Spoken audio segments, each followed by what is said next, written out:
Hey everyone, welcome to the Burnt Brass Homestead channel. About 2 weeks after confirming that it will be closing 15 stores in the United States, Walmart shared that it will be closing 4 additional locations in Chicago by April 16th, which is this Sunday. The locations include 3 neighborhood market stores in Kenwood, Lakeview, and Little Village, as well as 1 supercenter in Chatham. In February and March, Walmart closed the doors of its Lincolnwood, Homewood, and Plainfield locations as well.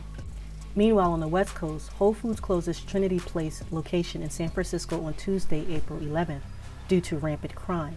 The decision to close this supercenter was a tough one, considering this location was the grocery store's 65,000 square foot megastore.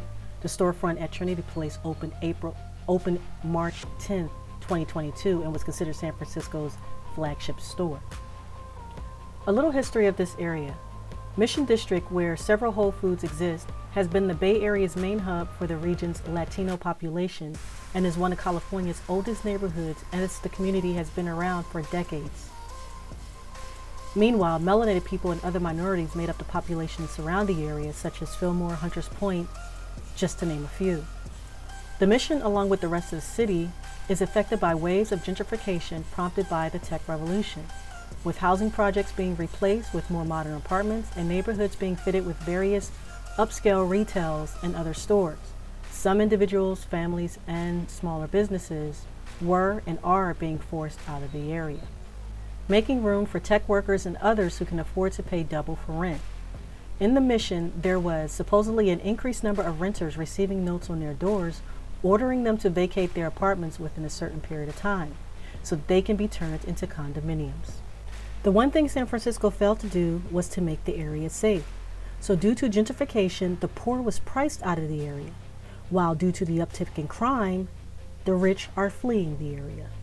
Speaking of an uptick in crime, Cash App founder Bob Lee was found mortally wounded outside a luxury residential building near Rincon Hill at 2:35 a.m. on Tuesday, April 4th. Unfortunately, bystanders did little to help the tech mogul as he looked for help. Police found Mr. Lee unconscious with 2 stab wounds to his chest.